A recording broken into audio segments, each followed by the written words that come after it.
This is a movie about how patriarchy and lack of agency could turn a woman into a monster in the 1940s. I highly recommend it. It's like Marty Supreme for the gals, except you know it's going to have a sad ending. Because it's a gal wanting independence and agency in the 1940s, and we can't have that. Or as my follower B says, God forbid a woman tries to get her money up. You can tell how brilliant it is by literally the very first scene. So this gal and her husband are going to dinner at their friend's house, but she's having second thoughts, so she asks her husband to turn around and drive home. Now more accurately, she's already had second thoughts, but she didn't feel like she could express them before they started driving, so she says, "We're awfully quiet tonight, Janie." I've been trying to think of just the right way to ask you to turn around and go back. We're only 2 minutes into the movie, but we're already deep in the metaphor of the entire thing. As her husband, he's at the wheel of not just the car, but where they go and effectively their entire lives. And the onus is on her to think of quote-unquote just the right way to ask it. And he responds with a deflection, a joke. "On this road? Oh, can't do it, sweetie." Which would already justifiably piss a lot of people off, but she tries to ignore it and keep politely asserting herself. I mean it, Alan. I'd like you to turn around, please.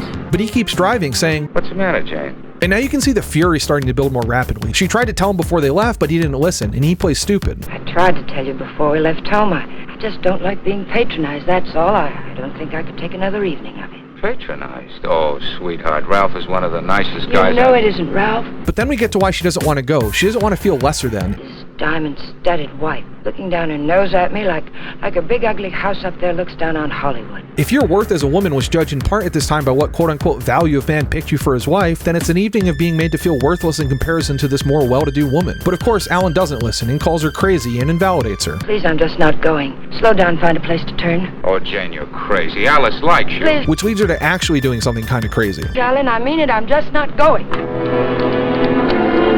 Gotta love a queen who's willing to possibly crash off a cliff instead of going to a social get-together. I get it. Now, all this means that their car starts swerving and their lights flash on and off, which accidentally causes this other car to think that they're part of some criminal meetup. So the other car throws a bag containing a ton of money into their car, and that sets the plot in motion. It's great fun on a surface level. But on a deeper level, this movie turns sublime as it's just kind of a recurring examination and allegory for the ways that women were denied agency and what kind of effect that could have on someone. Like in that scene, it's like, of course you shouldn't start grabbing the wheel when you're doing 50 on a cliffside road at night, but also she did try and tell him a bunch of times that she didn't want to go. And you can see that too, as she kind of has to reluctantly go into cahoots with another criminal. He doesn't value for her scheming at all. He only wants her as an object that he can hit or try and sleep with. And so she becomes more horrifying than he thought possible in a human, kind of ruining him. Which, you know, again, kind of rules. If you want to be about it, be about it. You can see in her relationship with her sister-in-law, who doesn't believe her after the husband goes missing, kind of darkly implicitly speaking to the ways that female family members sometimes not believe women when there are domestic issues. Like in this case, the suspicion is right, but you kind of get the sense that there would have been skepticism no matter what, which is horrifying. It's even reinforced when she breaks down at the side of the road. All that money, lady, you ought to have some male protection. But most starkly, you can see it in the ending. This is a Hays Code movie, so of course she can't win because she's committed major felonies, but she's also a woman trying to live independently. And those are equal sins in the 1940s, which the movie leans into. So utterly brilliantly, the reason that she's ultimately punished is not because of any one of the many felonies that she commits in the movie. The reason she gets punished is because she's failed as a wife. The poster of this movie even works as a dark irony to this point. Crazily, it shows Dan Duryea mid-slap on Lizabeth Scott with the tagline, "That's just to remind you you're in a tough racket now." And you think that's going to be talking about their crimes, and I'm going to be honest, probably even the poster artist even thought that too, but it's talking about their marriage. The tough racket is being a wife.